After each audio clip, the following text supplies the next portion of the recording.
Okay, so I've been playing with this a little bit more. So I tend to personally, I tend to use. I tend not to use the breath, although you can. It's perfectly fine to use the breath as an anchor. I tend not to use it because I can get a bit absorbed into the breath or um, reluctant to leave it, as it were. Um, which is interesting in itself if you're doing that. But with this practice, it's quite important to not do that, to refrain from focusing, as it were, on the breath. Um, and obviously, with the jhana practice, you're bringing a lot more attention to the breath with a peripheral of awareness, but you're with this practice, it's quite important to see the anchor as a as a means to an end, really, as a way, as a sign, a signal of continuity of awareness, rather than And there are successive ways of doing that, and I've also found recently with my own practice of you can use more than one, which can be quite playful, and it can introduce an element of including wandering in the mind, but it's a very particular type of wandering that allows that does facilitate a settling and anchoring, and then you can let go and you can continue that process, as it were, of being gradually more and more and more inclusive while maintaining that sense of continuity of awareness. It's also quite helpful because when you're anchoring and you're using one or more objects, one is preferable, I think, sometimes. It's easier in a way as well to establish right view at that point, because you're using one object. It's quite it's relatively defined,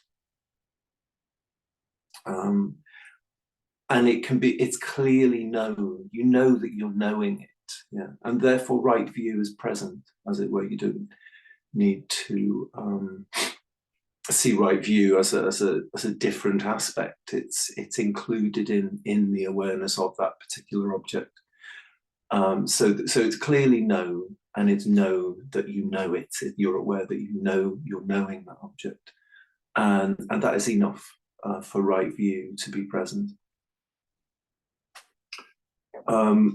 So with this way of practicing, you can play with it for some time. I mean, I sometimes may even spend a whole sit establishing that. So taking time to allow the mind to settle and to allow awareness to settle.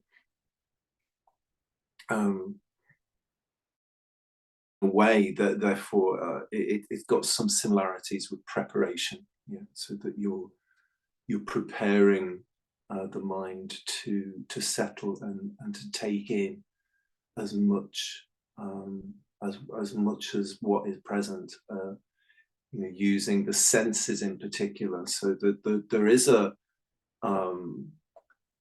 similar to mindfulness practices or jhana practices, it still has that element of initial application and continued application, and also the element of piti and sukha as well. What you're not including there is the one-pointed awareness. So you've still got the other four aspects of jhana, really. So when you've got that object, that stabilizing object, the anchoring object, you can also notice or look for, in fact, aspects of that object or aspects of awareness of the object that are pleasant, Yeah. So that there can be a pleasantness in that. It's a subtle pleasantness. It's not something,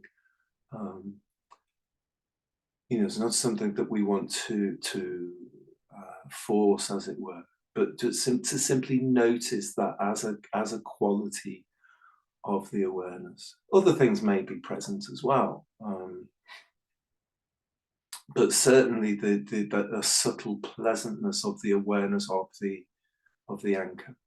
And then, of course, that is present also in the broadening of that awareness. So that, being in the present moment, as you're aware, and as Analio is quite keen to point out, is that being in the present moment in itself is a pleasure, has a pleasurable Vedana, pleasant feeling tone to it. So it's quite important to look for that as well, and for it to be an object as well. It's part of the anchor. The anchor is not just a physical sensation, but it also has a Vedana with it, and Vedana is both physical and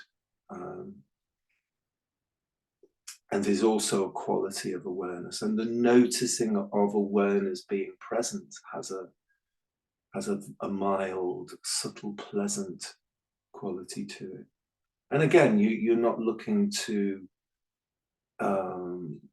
deepen that particularly, although it will.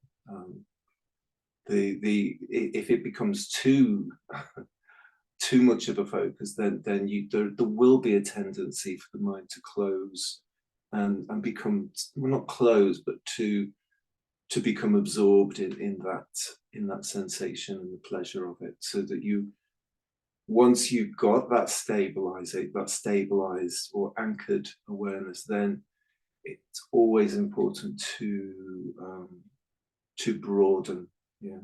So even if you're using the anchor and you're going to continue with the anchor throughout the sitting practice that you do, you still always including as much as possible. So never allowing the anchor to become too much of a focus, almost as if you're looking, as if the anchor is like sound in a way, that it's peripheral, that you're not bringing it right into the center of awareness. It's continuous, and that is an object that you're giving preferential attention to during the practice. And then you may even want to, which I sometimes do, is use another object as well. So I've got the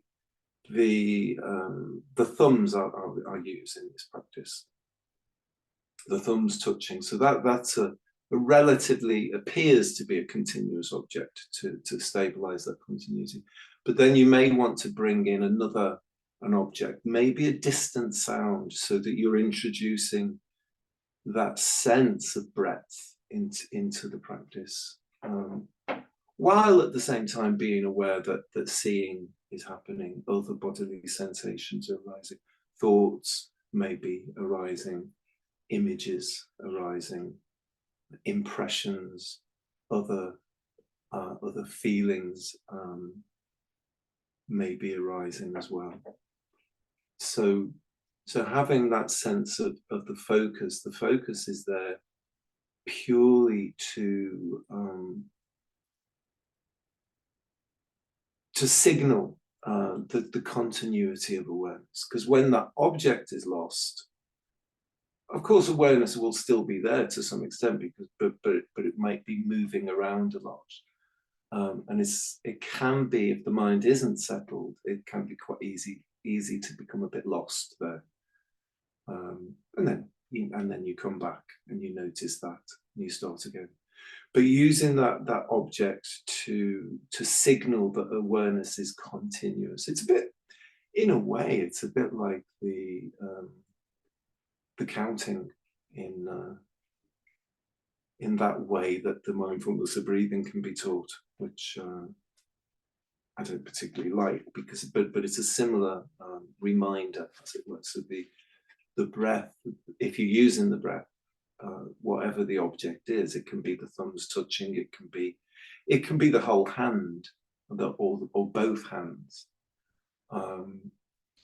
When it broadens, it can be the whole body. The whole body becomes the like the focus. The anchor can be it can be quite narrow, or it can be extremely broad. So you may start with the thumbs and then gradually increase it to the hands, or the whole body can become the anchor with other sensory input, including the mind sense.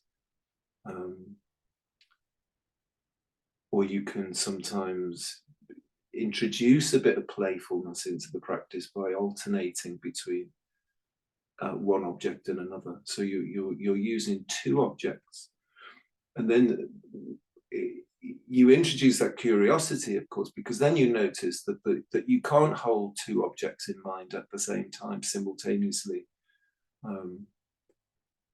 Even though it may seem that way, the mind attention is flicking very rapidly between the two, and that can spark a bit of interest. So let's start. If you haven't already, set yourselves up into a posture, comfortable.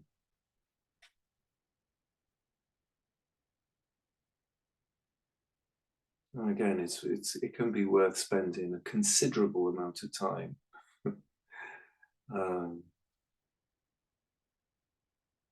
with bodily posture, comfort.